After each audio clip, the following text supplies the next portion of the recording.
hot in here, you, or? Summertime. You know, the heat wave. Summertime, of course. Yeah, Good call, good yeah. call.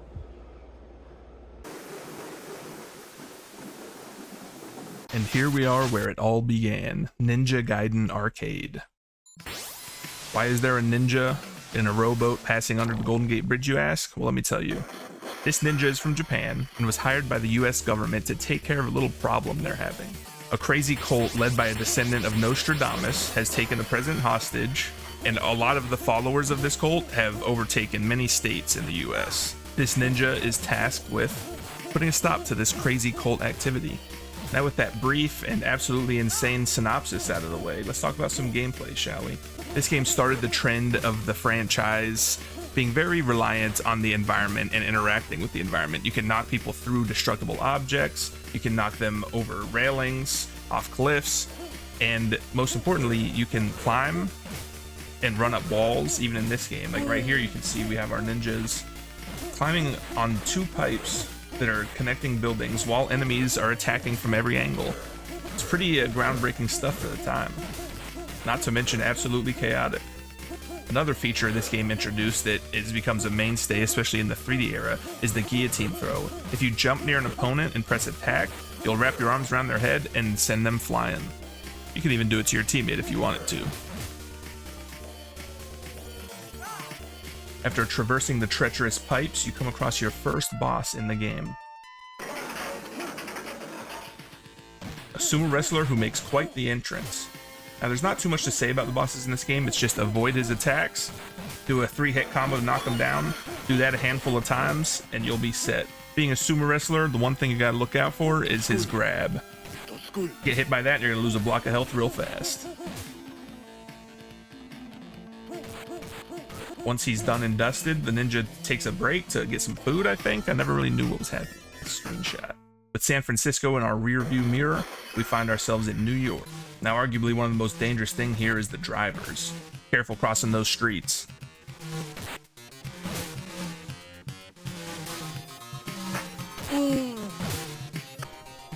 These drivers are absolutely insane. They keep running me over. You'd think if they saw two ninjas flipping across the street, they'd stop. Do not be concerned with the driver's path. Worry about your own. You know what? How about I just follow your path then?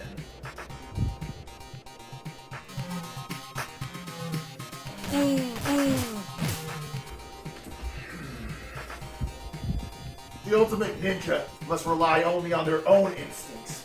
Behave like a sheep, and you shall be led astray.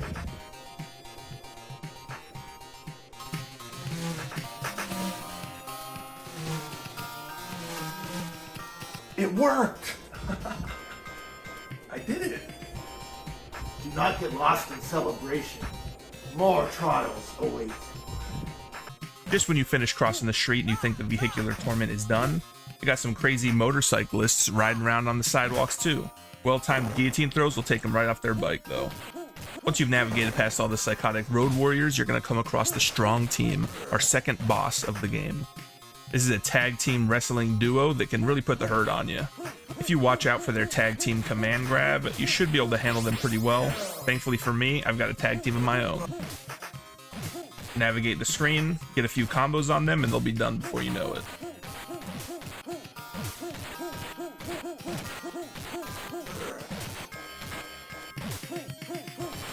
Once the Strong Team is down for the 3 count, you get to ride a train to Las Vegas.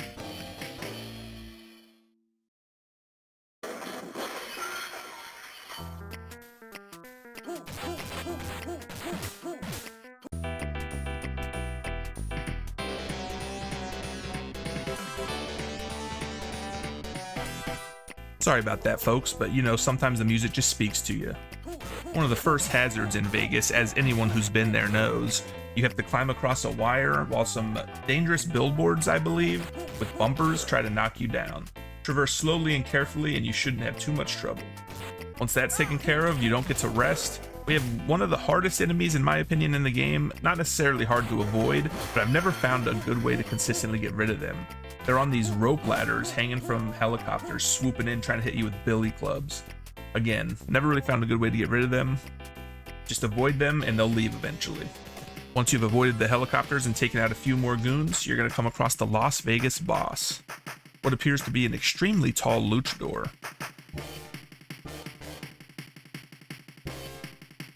What turns out to be 3 different rejected circus performers.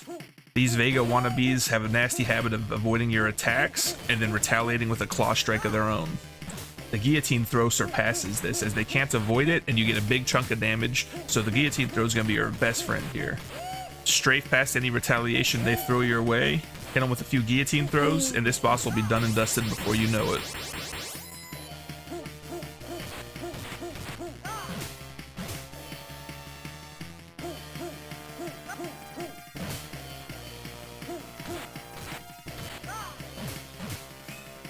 Your reward is some fun and festivities in good old Las Vegas. As they say, what happens in Vegas stays in Vegas. Next, we find ourselves in the Grand Canyon, but be careful. This is where the cult really amps things up and absolutely jumps you. Countless enemies swarm in from either side. Make sure to watch your back, keep attacking, and knock them all down. When surrounded, the guillotine throw is your best friend. Interestingly enough, at this moment in the game, the Japanese version plays a much more ominous tune that foreshadows the assault coming your way.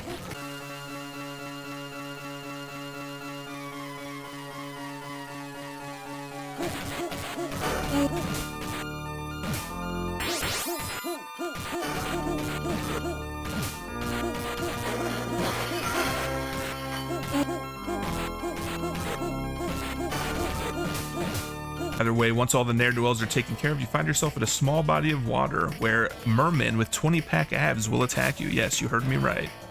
Dangle from the tree, kick them in the face as you cross, and they shouldn't be able to get a hit on you. Once those atrocities are dealt with, you come across the boss of the Grand Canyon stage. This time, 2 sumo wrestlers. Not much different here, obviously just an extra person to worry about. One thing of note, if you get command grabbed in this game, mash jump and you have a chance of escaping it.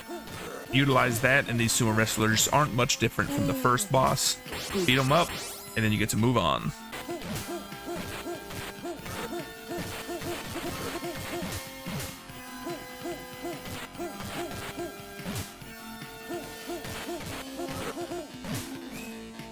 Your reward this time around is some whitewater rafting. We've almost made our way to the cult's headquarters. Our next stop is actually a railroad. There's a lot of interesting advertisements for knives, trucks, Vikings, and beer, and even a phone booth that once destroyed reveals some advertisement for the competition. The train is run down, so you gotta run across the tracks.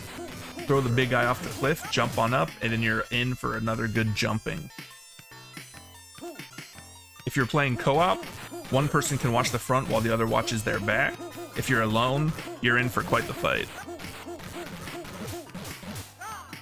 Stay active, watch both sides, and you should be able to make it through without too much of a scratch. Just when you think the jumping's done, a psycho road warrior riding a motorcycle on the train tracks comes along. Avoid him, and then you're home free. The boss is yet again familiar. It's the strong team back at it. This boss fight's not much different since the last time you fought them. Follow the same strategies and you should have them down in no time.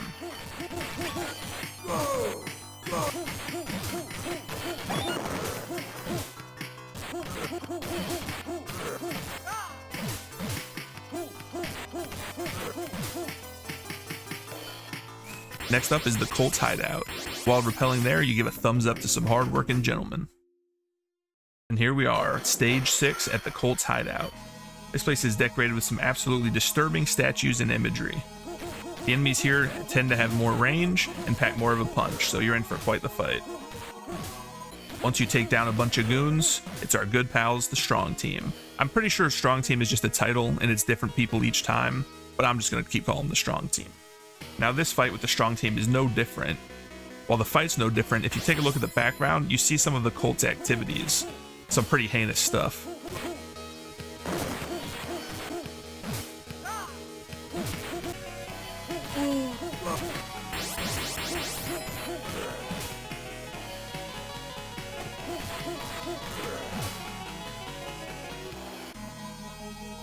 After another small section of some generic goons, you come across a portrait of Nostradamus, the person that the whole cult is built around.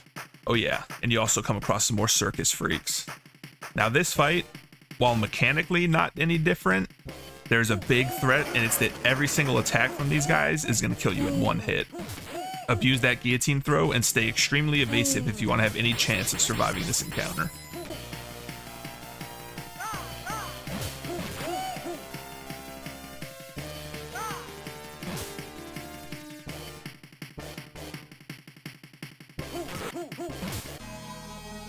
Now you go straight from that intense boss fight to the actual final boss of the game. Keep an eye on the background for some more interesting imagery.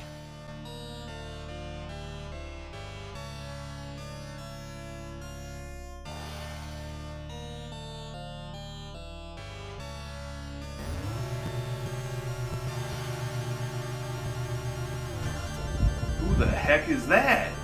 Blade Adonis, a ruthless adversary.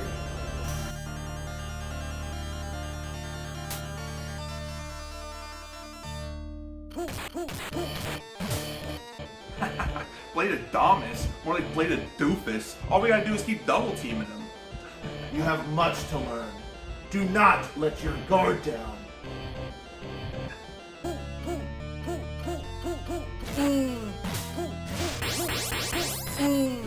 One hit kill? I had a full life bar. I warned you. Consider that a lesson learned.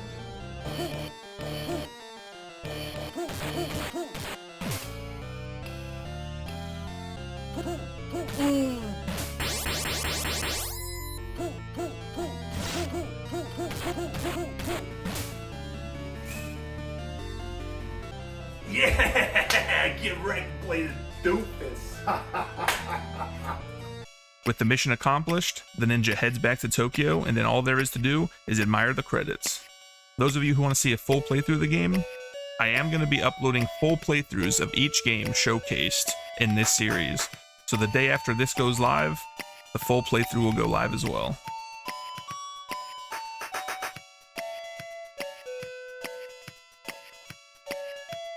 Oh man, what a good time. It's been ages since I played Ninja Gaiden Arcade. Well done. However, your journey has only just begun. Your future success relies solely on you, as I cannot assist you further. I like those odds. I'm ready for any challenge. For the next chapter is when Ryu Hayabusa's story begins.